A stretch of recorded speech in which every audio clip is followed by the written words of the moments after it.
Bonjour, bienvenue dans ma librairie. Nous sommes à Montréal le 11 octobre 2017. Mon nom est Bruno Lalonde et je suis en présence de Charles-Étienne Tremblay qui va nous parler de son premier livre, Parler pour rien dire, suivi de West Montreal Striper. Et non Stripper. Striper, donc je l'ai dit correctement. Excellent, bravo. Prose poétique paru chez Mots en Toile, la maison d'édition animée par Jean Bergeron. Oui, Monsieur Bergeron, Maître Bergeron. Donc, voilà, merci. Qui a publié à son actif comme éditeur une centaine d'ouvrages. Ah oui, facile. Une centaine d'ouvrages. Et semble-t-il pas connu, ce qui est assez... non, éditeur agréé aussi. Éditeur agréé. Et un des derniers livres qu'il a publié, il y a peut-être 2 ou 3 ans, c'est un livre de conversation de Bernard Landry. Oui, très intéressant. Bernard Landry, oui, qui est l'ex-premier ministre du Québec, rien de moins. Alors, Charles-Étienne Tremblay, doctorat ici à côté de l'Université de Montréal, en études comparées, a publié dans diverses revues, dont Brève, des nouvelles dans Brève. Oui, avant qui change en 2006-2007, oui, c'est ça. Revue basée à Laval. Oui, à Laval. Tu as publié dans une revue savante consacrée à Rimbaud. À Rimbaud, Parade sauvage, oui. Je suis un des rares Rimbaldiens. Il paraît qu'il y en a 30 000 en France, mais il semble-t-il au Québec, je ne sais pas combien qu'on est. Attends, 30 000 Rimbaldiens en France? En France, oui, il paraît. Wow. Mais ici, je pense pas qu'on accote le chiffre. D'accord. Alors donc, ça, c'est ton premier livre. Oui. Alors, qu'est-ce qu'on peut dire de ce premier livre-là? D'abord, tu l'as écrit. Pourquoi? Ben, je l'ai écrit dans la nécessité, comme tout bon livre, c'est-à-dire que au départ, ça devait être 2 livres différents, Parler pour rien dire d'un côté, puis West Montreal Striper de l'autre. C'est que Parler pour rien dire, c'est une parole de ma mère qui me disait quand j'avais 8-9 ans, bon, je lisais le dictionnaire, et ma mère me disait ah, t'es mon dictionnaire ambulant, hein, tu parles pour rien dire, tu ferais un bon politicien plus tard. Donc ça m'est resté en tête, puis un moment donné, ben, quand fallait que je choisisse le titre, j'ai fini par être un bon écrivain, un moment donné, parce qu'au début, j'étais mauvais au sens où je tripais trop sur des titres.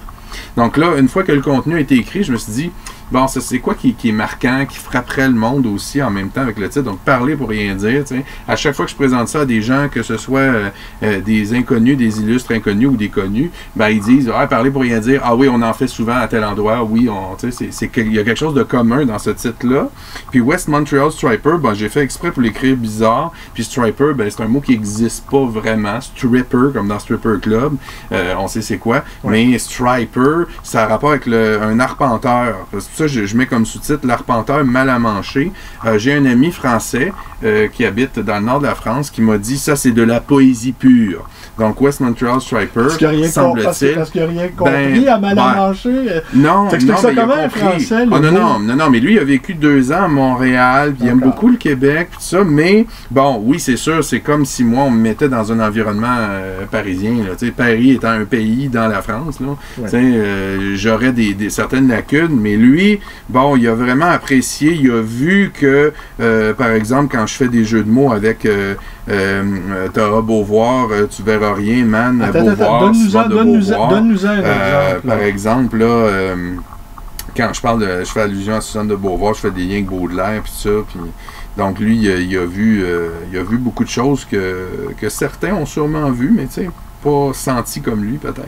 Mais écoute, Charles-Étienne, je voudrais, si tu permets, rebondir sur ton introduction de ta mère. Ta mère est toujours vivante? Ah oui. D'accord. Est-ce qu'elle a lu ton ouvrage? Oui, elle a lu mon ouvrage. Oui, est-ce qu'elle a jugé, après l'avoir lu, que tu as écrit pour rien dire? Est-ce qu'elle t'a dit tous ces dictionnaires-là que tu t'es farci dans ton enfance, qui a fait que tu n'es pas devenu un politicien?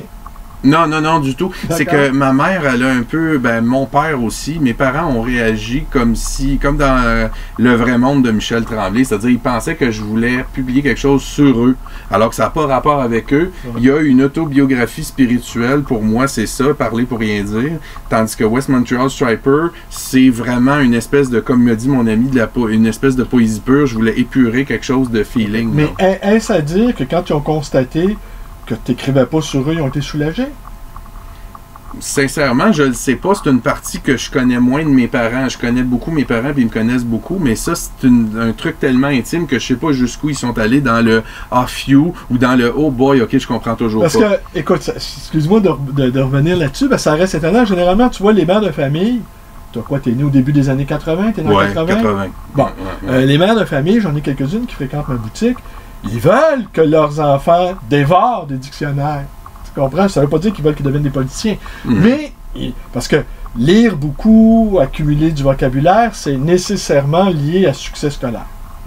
Ils étaient ravis de voir leurs enfants lire Harry Potter. Elle était tout à fait ravie, puis elle est toujours. Ok, d'accord. Oui, mais c'est vrai que rapporter comme ça, bon, la personne n'est pas là, puis elle a l'air à trouver ça bizarre, mais le produit est d'un beau bizarre. Moi-même, je le regarde, bon, comme tout écrivain, par exemple, Paul Auster, il a fait un moment donné les étapes là, de l'état psychique d'un écrivain. C'est qu'à un moment donné, tu deviens dépressif, d'autres fois, tu jouis comme un malade, puis à un moment donné, ben, tu deviens complètement... c'est pas moi qui ai écrit ça, que c'est ça. Donc, tu sais, je le regarde comme ça, je me dis, ouais, c'est d'une belle folie. Ben, je vais lire un passage, si tu permets. Ah oui, reconnard. Faisons l'amour une fois. Faisons l'amour et nous nous aimerons pour toujours. Et nous ne nous oublierons jamais. Et tu ne m'oublieras jamais. Ta paume dans la mienne, mon nez glisse dans ton cou lisse comme la soie des mers, pour se lever entre tes deux beaux seins lourds. Mais je sens soudain que je deviens un. Je sens soudain que nous devenons un. Je sens que je suis incapable de bander avec ma cousine. Pas dans cette maison. Pas dans une autre. Le choix. L'imprévisibilité. Le choix pour le segment de 12 minutes. Génial. J'ai l'art de repérer les segments. C'est très intéressant. C'est une partie qui unit justement mon ami français avec ma vie personnelle, que justement les Français et les Québécois de ce côté-là, la cousine, c'est quelque chose. Ouais, ben écoute, je maîtrise tellement l'art du segment qu'on pourrait même m'appeler segment Freud. Tu vois, regarde? Oh, truc. Ben là, c'est sûr que ces évocations-là de cousine nous ramènent à un univers onirique. Je pense qu'on a tous eu des cousines. On a tous eu des cousines. En fait, c'est la grâce que nous nous souhaitons tous d'avoir eu des cousins, d'avoir eu des cousines, où nous batifolons, où nous frôlons l'interdit sans jamais outrepasser la ligne rouge. La ligne rouge, ouais. Ce qui fait que de si beaux souvenirs font de très beaux poèmes. Alors là, tu pourrais nous en lire un autre aussi à ton tour. Oui, le fameux poème là, que je disais que mon ami français, puis que quand je l'ai lu à un moment donné, je crois, en 2014, oui, avec Beauvoir. Ah oui, voilà. Donc, Stripe numéro 15, page 87, sur Gouin. Donc, j'habitais pas loin du boulevard Gouin, à Pierrefonds. Donc, je suis inspiré pas mal de cet endroit-là. Donc, sur Gouin, les courants d'air du jardin chinois emportent les odeurs du Taco Bell. Bip bip en face des chacs à planches et des blocs de ciment, la même asphalte où on trouve de tout, même un ami. Man, j'attends l'autobus, random, c'est fucking random, ici, des rangs de rues sans rogation ni interrogation. Il y a même un cégep pas loin, c'est random de rues qui rugissent de noms communs entre deux garages, une synagogue puis deux terrains de tennis. Pas d'histoire comme la vraie, zéro héros, banlieue nouveau qui joue aux Intellos, rue Bourgault, face au parc René Lévesque. Attendez que je me rappelle, moi, je me souviens, cherche rue Baudelaire, t'auras beau voir, bois brillant, genre, tu verras rien, man. À quand l'avenue Hitler, la Thaïlande a bien Hitler fast food et des mariages en costume à rien. Nous, on n'a rien que la rue Amherst, loin d'ici, dans l'Est.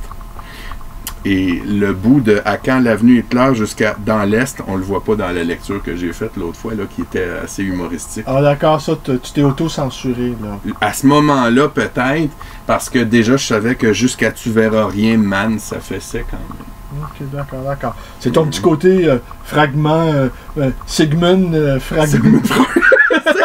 Segment Freud.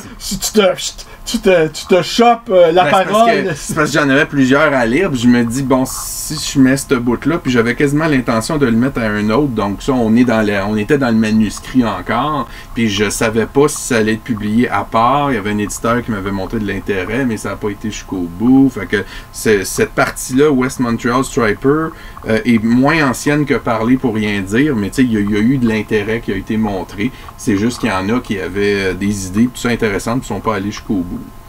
Puis là, ben, Jean Bergeron, lui, est allé au bout de cette idée-là en me proposant d'unir les deux, puis je suis très content. Puis dis-moi, la page couverture, ça me fait penser un peu à du Brassailles. Tu connais Brassailles, le photographe? Il a photographié des ateliers. Brassailles. Oui, il y a Brassailles. Il a fait un livre, entre autres, Conversation avec Picasso.